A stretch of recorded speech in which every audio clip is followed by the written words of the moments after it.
In today's video, I've got a bunch of dollar books that I picked up at a sidewalk sale, an anniversary sale, and then a local shop. Plus, I spent the most money I've spent on a single issue comic all year. You want to see what I got? Check it out. Hey everyone, and welcome to today's video. This is the stack of back issues I'm going to be showing you today. These come from 3 different locations that I visited on this particular day of adventuring. First, I stopped at a sidewalk sale being hosted by one local shop in my area. Then I headed over to an anniversary sale being hosted by another local shop in my area, and that sale was being hosted off-site. So when I was done at the sale, I popped on over to their actual store location and I bought some books there as well, including a book that is now the most expensive book I have bought all year. And I will save that one till the end because that's a special book. Now, I should set expectations, especially for those of you who are newer to my channel. I buy most of my back issues in dollar bins, 50-cent bins, 25-cent sales. Occasionally I'll spend up to like $2 on a book, but that's really how I'm filling out my back issue collection. I'm not spending a lot of money on individual issues. So when I say I spent up or I spent more than I have on any other book this year, just keep that in mind. We're not talking a $100 book here. And if that's how you like to collect, or if that's the kind of thing you like to see, then definitely stick around until the end. For now though, let's go ahead and go through these dollar books. Starting off, I'm going to show you the books that I got from the sidewalk sale. These came from a store called Nostalgia Zone in Minneapolis. I will put links to both their store and the other store I'm going to reference later down below in the description of this video in case you want to check them out. Nostalgia Zone definitely has online shopping available, so you don't have to be in the area to take advantage of their inventory. These books, though, were all outside on this particular Saturday. It was a nice sunny day. They had about 14 boxes of Marvel books that they were selling at $1 a piece, and they were all alphabetized too, which made it really easy to go through the boxes. Starting off, I've got Ms. Marvel number 14 from her first volume. Not something I'm aggressively trying to collect, but I do like Carol Danvers, and I'm trying to build out a good library of all her titles and volumes. And so anytime I can find the Bronze Age issues for $1 and in really nice condition like this, I'm happy to find that. And by just doing it the way I'm collecting it, I'm close to having half of her first volume at this point.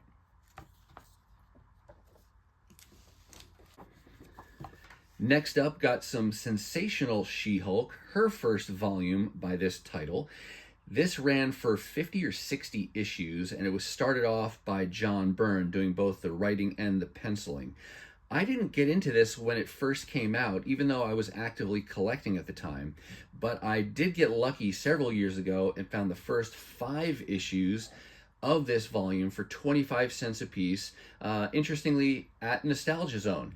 And I wouldn't expect to find those in a quarter bin today. That was just, good luck on my timing of when I wanted to collect those or when I found those. But now I'll just continue to chip away at this volume whenever I can find the issues in good shape and at a good price. Found this issue 10, which is just after the first John Byrne run on this volume. He did come back later in issue 31. I didn't remember that off the top of my head, but you can gather from the kind of cover context that this is his first issue back. You see it says, "Hey, no fair. You said I could do anything on my first issue." And what he's doing here is he's got a modification to the corner box. Instead of calling this issue 31, he wants to call it issue 9. So his first run on this title went through issue 8. So jokingly, he wants to call this issue 9, like he's just continuing his volume. But really happy when I can find Sensational She-Hulk issues for cheap like this, because they're not always going to be found in the dollar bins.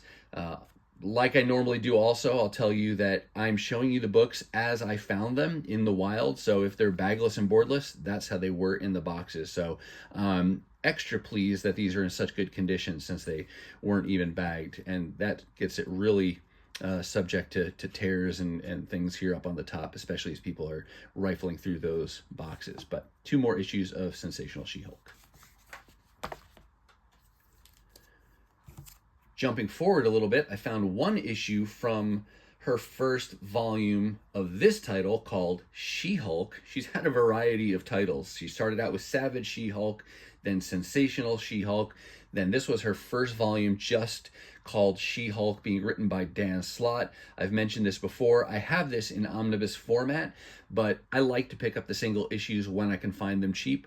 I'm not actively trying to complete that necessarily, but when I see them, I'm definitely going to grab them. So one more issue down from that first volume under Dan Slott's run.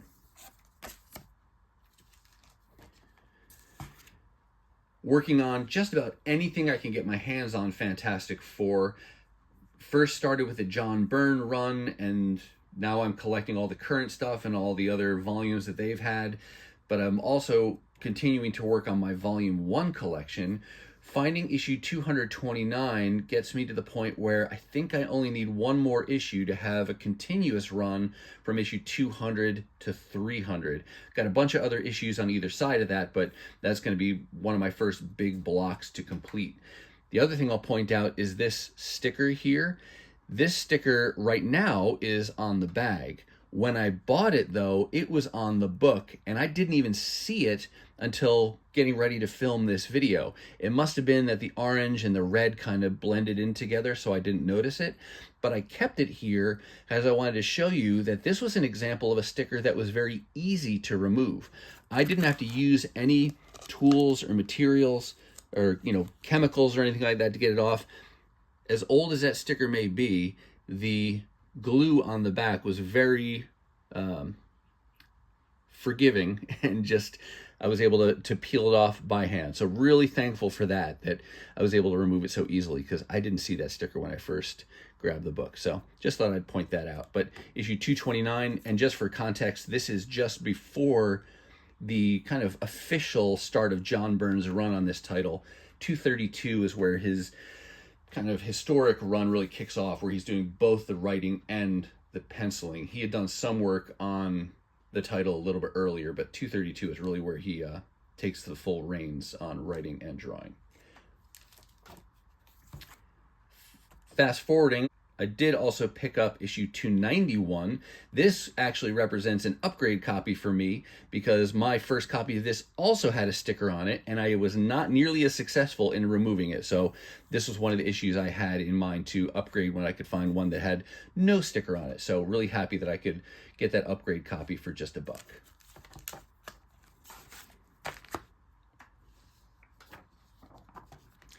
Always on the lookout for Marvel Age issues. This is number 46, and this cover, really cool cover, it is previewing the limited series that came out, which was X-Men versus the Fantastic Four, which takes place somewhat in the aftermath of the X-Men Mutant Massacre. And so there's a preview of that series in here that's coming up. I thought I'd show you this too. This is the preview, but you got this picture of Chris Claremont from the 80s. I don't remember, looking at many pictures of any of the creators back at the time. So Chris Claremont, I only have a mental image of him as he looks today. So just kind of funny to see younger images of creators like this. Same with like Stan Lee. Most people think of him iconically in his older years, but he was a young guy too at one point. But Marvel Age, great Marvel News magazine at the time. Here's another one I thought I'd show you. Animax. It was a Star series. I don't know how long this ran. It's vaguely familiar sounding, but definitely seems right up the alley for 80s kind of ideas. This is one where the world stops turning, and so you have a perpetual light side and dark side of the planet. And for whatever reason, the animals are dying off, and they merge them with machines, though it really just looks like a giant car engine, and turned them into vehicles. But it's probably playing off of other things like Transformers and Mask and you name it, 80s franchises of the time. But I thought that was kind of funny. Do any of you know anything about Animax? Did they ever do a cartoon? Did this actually come out? And if so, how many issues did it run for? Did it have toys? I don't know. But thought that was fun to point out. But Marvel Age number 46. And then to round things out from Nostalgia Zone, this is Ms. Marvel Volume 2. And another volume that I didn't collect when it was coming out, but I'm trying to piece it together when I can find it. And I made some really good progress on this volume at the sidewalk sale, including issue 9. And you had is it Wade Wieringo? Mark Wieringo? I don't know his first name. Mike Wieringo. I'm not right at all.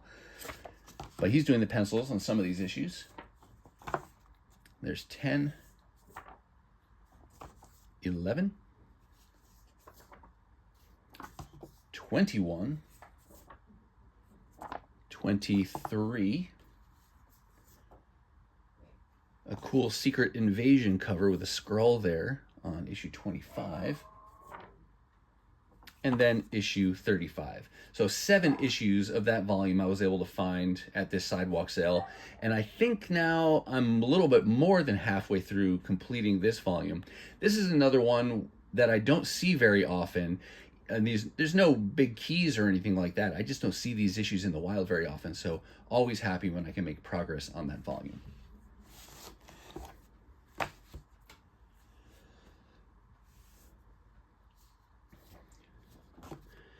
All right, after Nostalgia Zone, my next stop was Most Wanted Comics Anniversary Sale.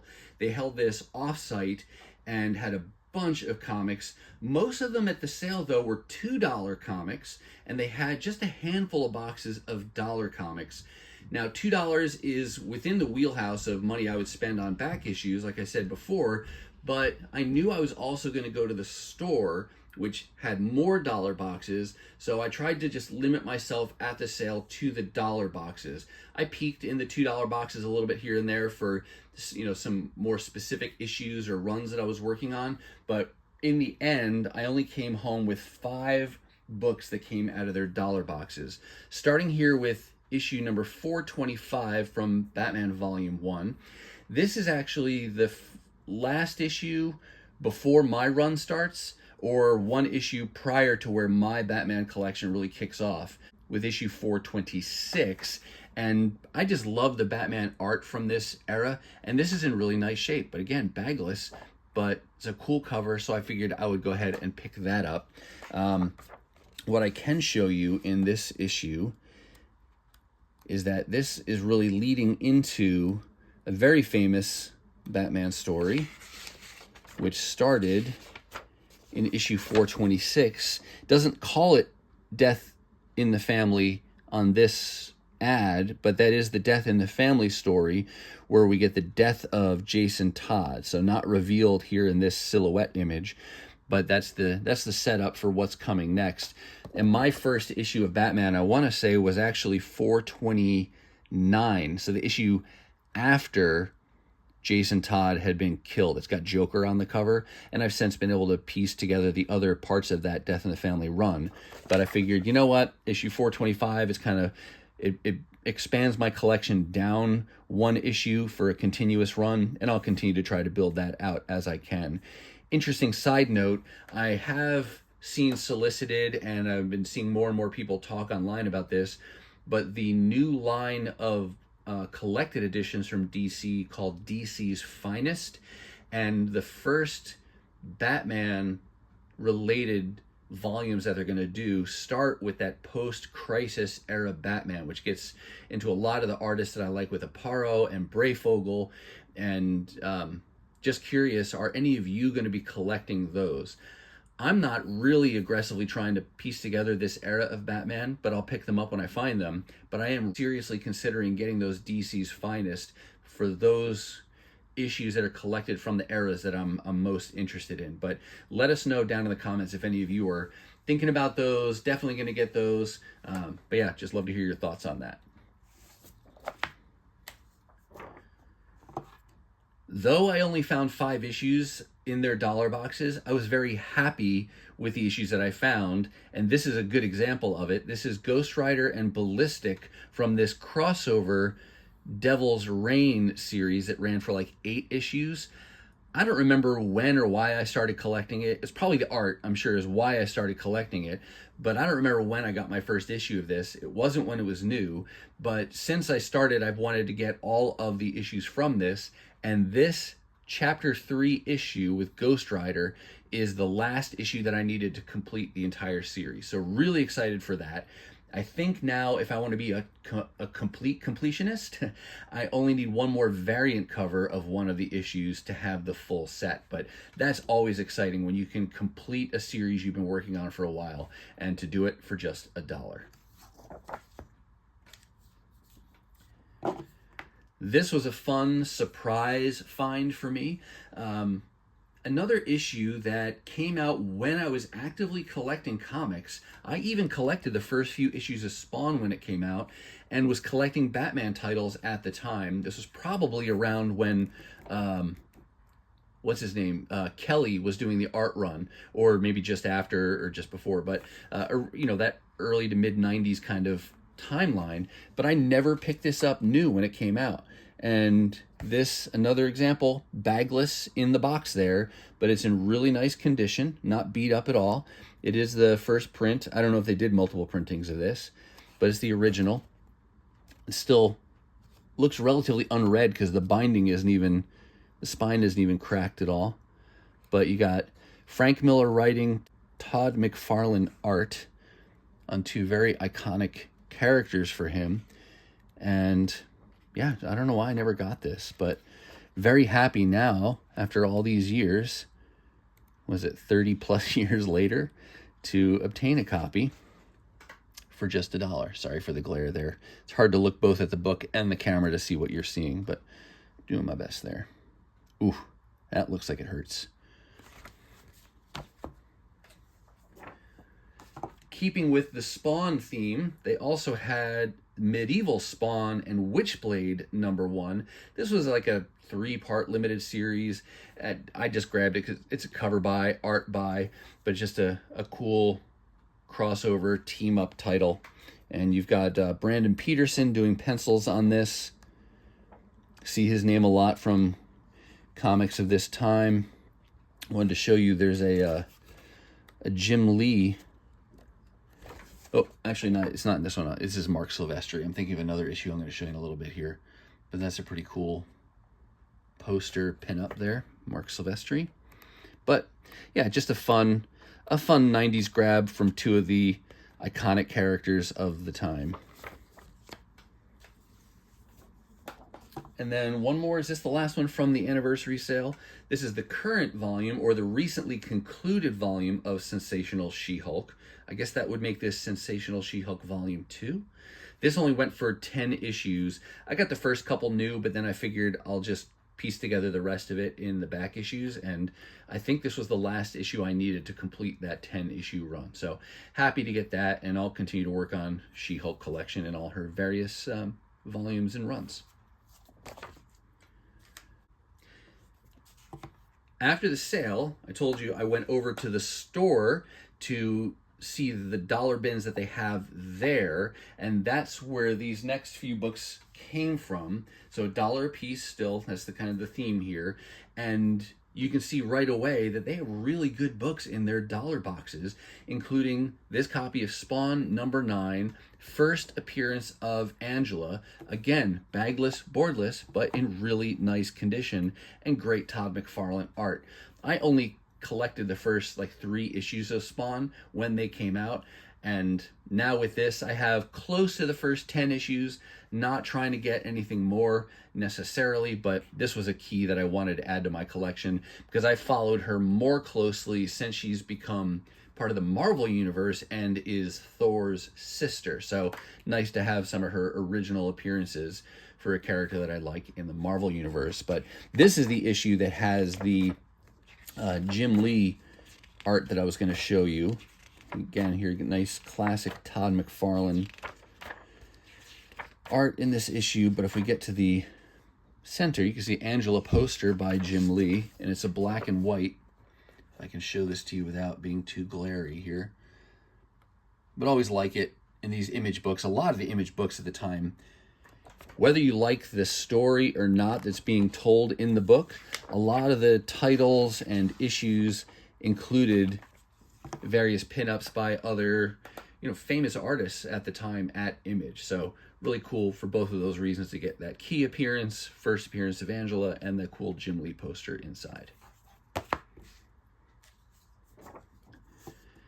Next up, Tom Strong's Terrific Tales number 8. This was a 12-issue volume. I never tracked anything with Tom Strong prior to learning about this character here. Her name is Johnny Future, and she is a character created by Arthur Adams. And the way this title is set up is like an anthology, so you have a few different stories in each issue following different characters from the Tom Strong universe or family, and Johnny Future is one of those, and most of those issues are drawn by Arthur Adams. And so because I like Arthur Adams' art, that's something I decided I want to get. And I think with this issue now I have maybe 3 of the 12 issues that I'm looking for to collect in that whole series there. But if we flip through, you can see you get different art styles, different stories going on with some of the different characters. But right here is where you get the Johnny Future episode that's being told here. So Johnny Future, Mask of the Moon, Jacker. Yeah, Arthur Adams is artist and co-creator, and then Steve Moore is doing the writing, and he's the other co-creator.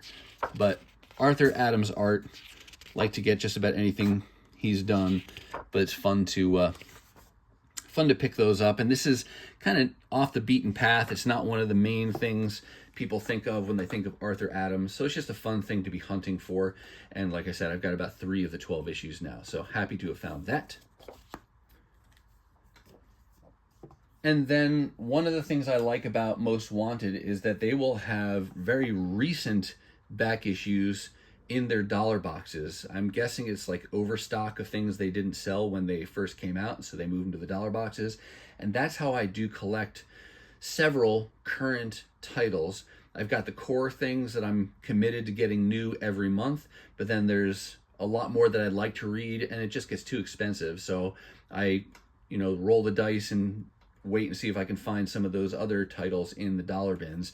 And Thor, even though he's one of my favorite characters, I don't get him new every month unless it's something like a number 1 or something that seems like it might be hard to find later. Otherwise, I'm pretty successful at finding his back issues in the dollar boxes eventually. And that's how I've pieced together most of his current volume called The Immortal Thor, which, may have some story context or reason for it, but I gotta say, like we were talking about with She-Hulk before, she's had a number of different title names over the years. I don't love when they do that because it just makes it harder to keep everything in order and know which volume came before what and which comes after. But anyway, I would have been happy if it was just Thor or Mighty Thor. But nevertheless, whatever it is, it's The Immortal Thor. And there's issue 12 from that volume. I also picked up Captain Marvel number 8. This is from her recently concluded volume that also only went 10 issues like the She-Hulk. And I think now I probably need a few more to complete that short run. And then the last dollar issue I got is Captain America number 9. This volume is one that I kind of go back and forth on in terms of whether or not I want to get them new or just wait for them to be in the dollar boxes. I like Captain America as a character, first of all, but this volume is being written by J. Michael Straczynski, and he has had some very famous runs on a number of characters, and so I was definitely excited about and anticipating good things from his volume on Captain America.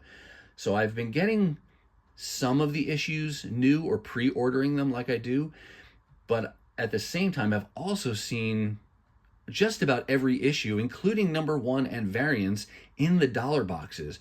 So I kind of go back and forth, like, do I really need to pre-order it new? But when it comes down to it, I really want to make sure I have the issues from this. So I tend to pre-order it now more than just wait for the dollar boxes. And, you know, if you really want a comic and you want to make sure it's in your collection, then you got to be willing to pay for it sometimes. And that's an example where there's a story that's coming up right now where he's teaming up with, is it with Thor and Spider-Man? But there's like they're calling themselves kind of a version of the Warriors 3. And that's one I have pre-ordered each of the parts of that story because I want to make sure I have it and not risk not getting it in the dollar bins. But that wraps up the new issues that I got from Most Wanted. That wraps up the dollar comics that I got from Most Wanted and all of the dollar comics that I got from that day of adventuring. And now we get to the most expensive book I've bought all year. I'm going to set it in here like this so I can give you a little bit of the context.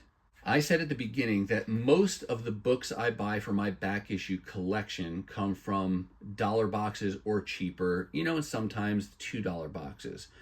There are times, though, where I will spend more than that on a book, and usually it's because there's some significance to my collection about that book. It's not even necessarily that it's because it's a key, because sometimes you can find keys in the dollar bins. It's usually because I'm trying to complete a volume or a run that I've been working on, and the odds of me finding that last book I need in the dollar boxes is probably pretty slim, and I really do want to complete the volume, so I'll go ahead and be willing to spend up a little bit to complete that volume. And this is an example of that I'm going to show you today. The other thing I'll say is that this was not an impulse buy. I actually had this book in mind as a possibility, knowing I was going to the store. And I went to the store, hit the dollar boxes first, and I was keeping my eyes open on the wall to look for this book, and I didn't see it anywhere on the wall, and I thought, well, you know, maybe they don't have it, because I thought it would be a, you know, not a super expensive wall book, but a wall book nonetheless. Didn't see it, so I was going through the dollar boxes, and originally I had like 15 books from the dollar boxes.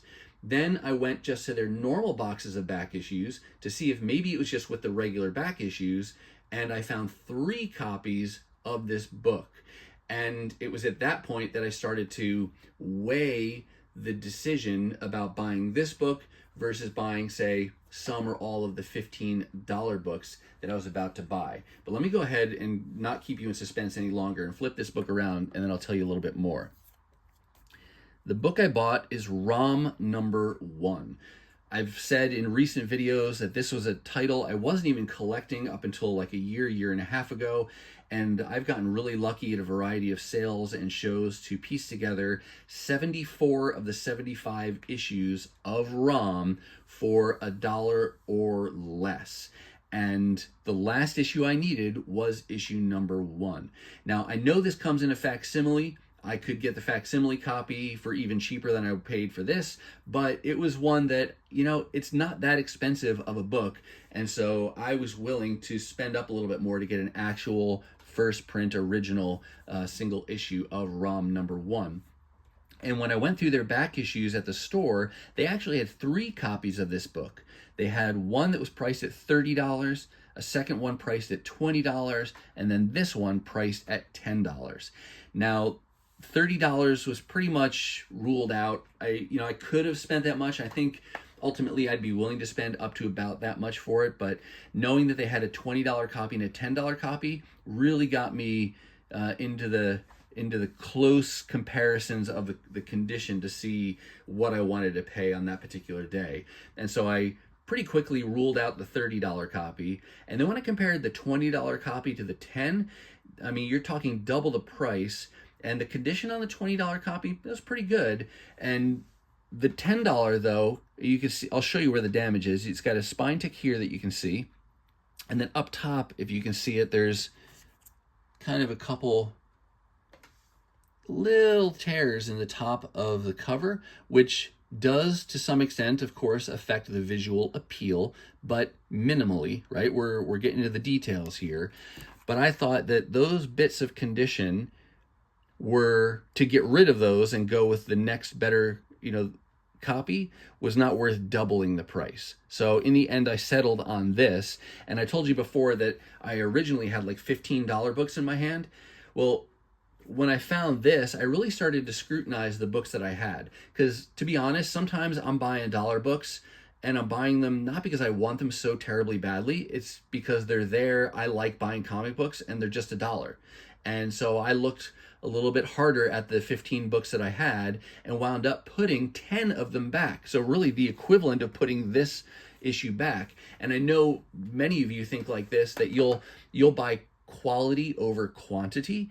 And oftentimes I'm buying quantity over quality. But in this case, I said, I would rather have this one $10 book than those other 10 $1 books, because I wasn't attached to them at all. They were just kind of cool to find, but nothing necessarily super significant as far as my personal collecting goals goes. Now, what I'll also tell you in the end is that even though it says $10, it really was a better deal than that, because I get a little bit of a discount because I'm part of their rewards program at Most Wanted. It's called Most Wanted Maniacs. So that gets me 12% off anything I buy in the store, including this. So that gets it down below $9 for this book. And then if you think about everything I bought on this day of hunting, when you add it all up and then divide that total dollar amount spent by the number of issues I bought, it still comes out to less than $2 per book. So even though the price tag on this is 10, you add my discount in there, and then you divide that cost spent across all of these books, and I still got every issue here, including this one, for less than $2. And that's a great deal. And now I also have that great satisfaction of saying I have the entire ROM Volume 1 complete, 1 through 75. And I think at some point here I'll do a video where I just show you all of those issues, because I'm sure there's some ROM fans out there. And for those of you who aren't ROM fans, but maybe you like to see the cover art and things, I'll do a video maybe dedicated just to showing you the full 75 issue run. But that is an example of when I will spend up on a book, and I think it was worth it in this case, and I hope you enjoyed seeing either this or some of the other fun dollar books from this great day of adventuring. All right, that's going to do it for me, and that's going to do it for the dollar books that I picked up at Nostalgia Zone's Sidewalk Sale, Most Wanted Comics Anniversary Sale, and the Most Wanted Comics store, plus the most expensive single issue I've got this year so far. I do hope you saw something that you liked, and if you did, why don't you give the video a thumbs up? And if you want to see more content like this, dollar hauls, 50-cent hauls, and the occasional haul where I spend more than $1 on a comic book, then go ahead and hit the subscribe and ring the bell for notifications so you'll know the next time I upload a video. Now, if you're not quite ready for the YouTube fun to stop, I have hand-selected a couple videos here for you to check out. As always, thank you so much for watching, and I'll see you next time.